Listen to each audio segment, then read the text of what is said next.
সরাসরি চলে যাব বিধানসভার বাহিরে এবং ভিতরে বিক্ষোভ দেখাচ্ছেন বিজেপির বিধায়করা। বিধানসভার বিরোধী দলনেতা শুভেন্দু অধিকারী একেবারে স্পষ্টভাবে জানিয়ে দিয়েছেন মুখ্যমন্ত্রী পদত্যাগ করতে হবে, না হলে 14 তলার নবান্ন বিল্ডিং আগামী দিন থাকবে না। অর্থাৎ তিনি সরকার থেকে ক্ষমতায় বিদায় নিতে হবে জনগণ। এবার চারিদিকে যে আন্দোলনের জোয়ার ভাটা, কিন্তু বিজেপির কর্মী থেকে বিজেপির বিধায়করা আন্দোলনে নেমেছেন।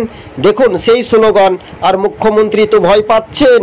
বিধানসভায় বিরোধী দলনেতা শুভেন্দু অধিকারীর প্রতিবাদ দেখুন, মুখ্যমন্ত্রীর পদত্যাগের দাবি চাইছেন আরজি কর কাণ্ডের ঘটনা নিয়ে, অর্থাৎ লুকানোর চেষ্টা করছে। আরও আসামি বার হবে, সবাই গ্রেপ্তার হওয়ার চান্স রয়েছে তারা শাসকের দলের মদতে। আমরা দেখতে পাচ্ছি অগ্নিমিত্রাপল থেকে বিভিন্ন কার্যত শাসক দলকে তীব্র নিশানা। তৃণমূল ভয় পেয়েছে, তাই শুভেন্দু অধিকারীর দাপট স্পষ্ট। নন্দীগ্রামের দাপটে বিধায়ক, বিধানসভার বিরোধী দলনেতা শুভেন্দু অধিকারী। দেখুন,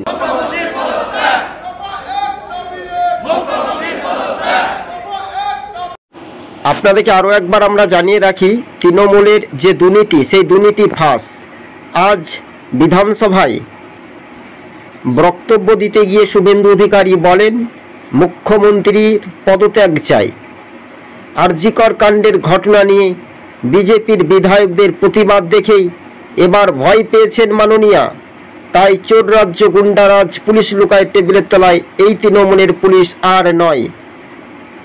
তাই এবার আরজি কর কাণ্ডের ঘটনা নিয়ে বিধানসভার ভিতর এবং বাহিরে সরাসরি দফায় এক, দাবি এক, মুখ্যমন্ত্রীর পদত্যাগ। ভিডিও ফুটেজ দর্শক বন্ধু দেখুন।